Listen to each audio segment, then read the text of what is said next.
देशका अर्थमन्त्री, नेकपाका पोलिट ब्युरो सदस्य, आफैमा जुझारु संगठन निर्माणकर्ता हामीले आज प्रमुख अतिथिको रूपमा पाउनु साह्रै नै खुसी लागेको छ। सायदै भन्नुपर्दा लमजुङ जिल्लाको लागि यो ऐतिहासिक क्षणै हो भन्ने मलाई लागेको छ।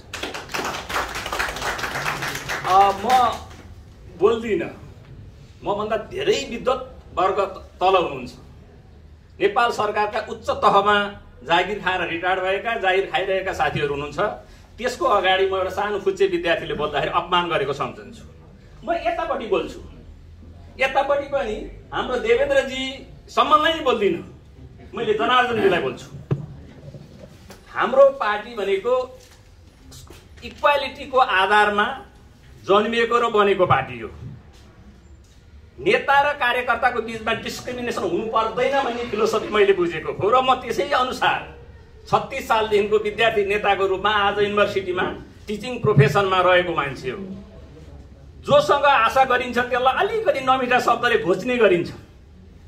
नेपाल सरकारको नेकपाको भविष्य साँच्चै भन्नुपर्दा बचाउने कि दुर्घटनामा पुर्याउने भन्ने एउटा महत्त्वपूर्ण पात्र उहाँ हो। यदि मेरो विश्लेषण गलत छ भने माफ दिनु होला। होइन, वास्तवमा हो हाम्रो प्रचण्डजी अध्यक्ष हुनुहुन्छ, उहाँको पारिवारिक समस्या छ, हामीले त्यो बुझिदिनुपर्छ। उहाँ कहिले कहिले भिन्न पार्टीसँग चाहिँ सौदाबाजी गर्न जाँदाखेरि कहिले नरम भइदिनुहुन्छ, कहिले गरम भइदिनुहुन्छ। त्यो कारणले पनि हाम्रो पार्टीलाई समस्या भएको हामीले महसुस गरेका छौँ। त्यस्तो संरक्षण गर्नको लागि जुझारु उमेर भएको, योग्यता भएको, नैतिकता भएको, भविष्यवाणी गर्न सक्नेलाई मात्रै हामी लिडर भन्छौँ। त्यस्तो लिडरको रूपमा 2-4 जना साथीहरू देख्छु, हिजो जनयुद्धबाटै आएका साथीहरू, त्यो मध्येको एकजना उहाँ हो। अब हामीले लमजुङले भनिदिनु पर्यो उहाँलाई, तपाईँले नेपाल कम्युनिस्ट पार्टीको आदर्श मूल्य मान्यता अनुसार काम गर्ने कि नगर्ने,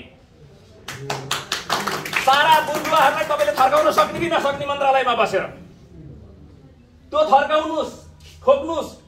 तपाईँलाई सुन्दा नमिठो लाग्ला, हिजो यही माने एउटा चाहिँ जुझारुपनले गर्दाखेरि त्यही 10 वर्ष जनयुद्धबाट आएको एउटा विद्वान तपाईँ हाम्रै पार्टीको नेता, तपाईँले स्वीकार्नु नस्वीकार्नुहोस्। बाबुराम भट्टराईले आँट ल्याएको थिएन भने पद्मरत्न तुलाधर र नरहरि आचार्य जस्ता चाहिँ मान्छे लैनचौरमा चाहिँ बाटो भत्काउनु हुन भनेर सुतेका थिए, जुलुस लगाएका थियो, भत्क्यो नि त। अहिले त्यसले हामीलाई खुसी बनाएको छ।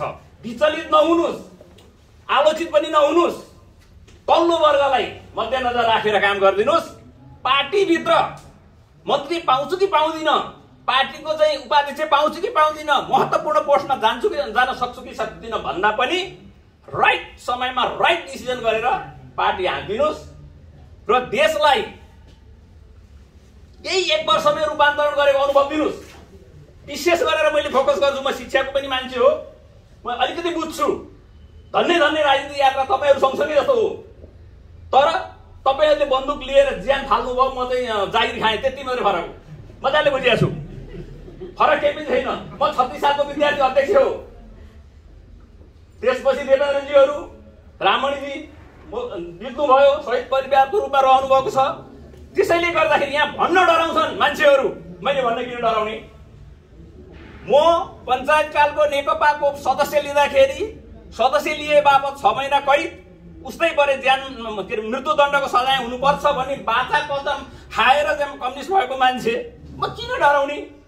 अहिले हाम्रो सामन्ती संस्कार हाम्रो नेताहरूले लिनुभयो, मैले यो फुलमालाको मैले विरोध गरेको थिएँ। यो घटाउनु त पर्छै पर्छ। हामीले ट्याक्कै घटाइदिँदाखेरि अर्थमन्त्री जत्रो पार्टीको त्यत्रो चाहिँ सङ्गठन हाँकेर त्यत्रो बनाएकोले लमजुङले माला पनि दिँदैन कि भनेर भन्छन् भनेर स्वीकारेको, भन्छन् भनेर स्वीकारेको। म भन्छु युनिभर्सिटीमा थुप्रै मान्छेहरूलाई तपाईँले रजिस्ट्रार बनाउनु भयो, सेवा आयोगको सदस्य बनाइरहनु भएको छ, थुप्रै मान्छेहरूलाई योजना आयोगमा लानु भएको छ, थुप्रै मान्छेहरू उच्च माविको चाहिँ सदस्य सचिव भएर गएका छन् हाम्रै पार्टीका। के चाहिँ पाउनुभयो तपाईँले? के चाहिँ पाए जनताका सरसरीले? के पाए ती पार्टीका चाहिँ शुभचिन्तक गरेर भन्नुहोस् न। पाएको ठाउँ एउटा छैन। पायो भने त्यही नेताले चाहिँ गाडी दौडाछ, यता र उति अगाडि पछाडि सिँगै हिँडे पनि हुने मान्छेलाई चाहिँ गाडीमा दौडाछ। त्योभन्दा त्यस्तो कल्चरमा तपाईँ नबाद दिनुहोस् प्लिज। मेरो बिन्ती छ, यो जनताको आवाज हो, यो गरिब दुखीको आवाज हो, जसले हिजो तपाईँहरूलाई त्यो साथ दिएर भात खुवायो, जसले तपाईँको प्राण बचायो झुपडीमा, त्यो जनताको आवाज बोलिरहेको छु मैले। भन्नु पर्दाखेरि म नैतिकवान छु कि जस्तो लाग्छ।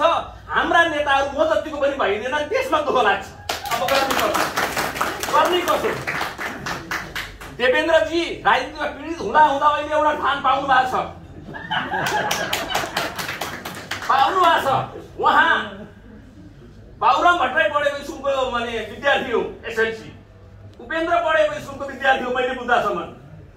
निरन्तर विद्यार्थी आन्दोलन पाटन क्याम्पसको चाहिँ राजनीति हाँकेर पार्टीमा गएको मान्छे हो। उहाँको बौद्धिकता कता कता विचलित हुन्छ कि बौद्धिकता चाहिँ अपमूल्यन हुन्छ कि लागेको थियो। अहिले सङ्कट पर्दाखेरि कता कता उहाँले बुद्धि माने एउटा खालको विवेक प्रयोग गर्नुभयो। हामीले पनि उहाँलाई सहयोग गर्यौँ। उहाँले पनि राम्रो स्थान पाउनु भएको छ। अब पार्टी बनाउने, गण्डकी प्रदेश बनाउने तपाईँहरूको हातमा छ। अझै उमेर छ, मभन्दा कान्छै हुनुहुन्छ तपाईँ। म त गर्छु भनेर लागेको छु। त्यसैले अन्य दुईटा नेता हुनुहुन्छ यहाँ बल्ल बल्ल। हाम्रो समाज भनेको तमुहरूले को मेजोरिटी भएको जिल्ला हो। चुनावमै जानु पर्दाखेरि पनि अब अन्यथा नलाओ, एउटा गुरुङ चाहिन्छ नत्र हारिन्छ भन्छ हाम्रो जिल्लाले, होइन? त्यसैले गर्दाखेरि तपाईँहरूको पनि भविष्य छ। उहाँको योग्यता, क्षमता, राजनीतिको हिजो मेसिनलाई चलाउने मान्छे चिन्नुहुन्न, मैले चिनाइदिन्छु। उहाँ त अहिले साँच्चै भन्ने भने राजनीतिको पोस्ट त होला, राजनीतिक कर्मी जस्तो मैले देख्न सकेको थिएँ, होइन? पक्का हो। त्यस्तै लालबहादुरजी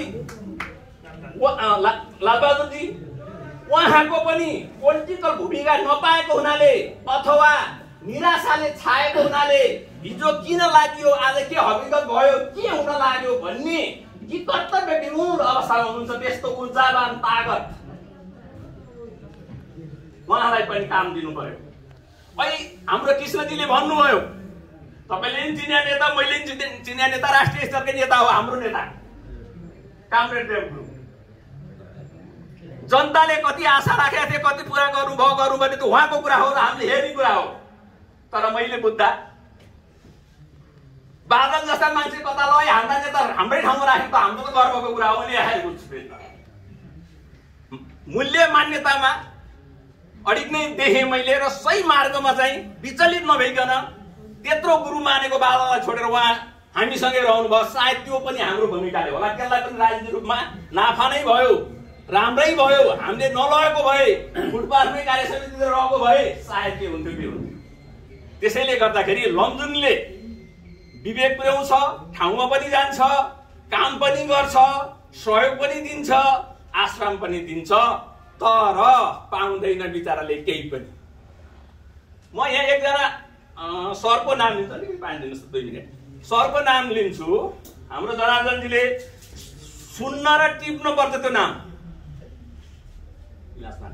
भूमिगत कार्यकालमा गोर्खा क्याम्पसमा पढाउँदा 4 वर्ष जेलमा बसेर जेलमै सडिनुहुन्छ कि भन्ने मान्छे हो उहाँ प्रोफेसर डाक्टर रामकृष्ण तिवारी।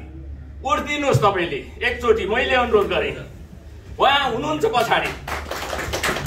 सायद उहाँ राजनीति छोडेर लाभको राजनीति गर्नुहुन्न, त्यसो हुनाले उहाँले कहीँ पनि नियुक्ति पाउनु भएको होइन।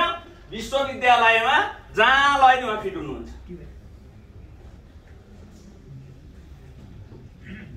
अन्यथा बोल्यो भनेर नभनिदिनु होला। अर्को त्यस्तै प्रोफेसर डाक्टरलाई चिनाइदिन्छु। उहाँ अगाडि बस्नु भएको छ।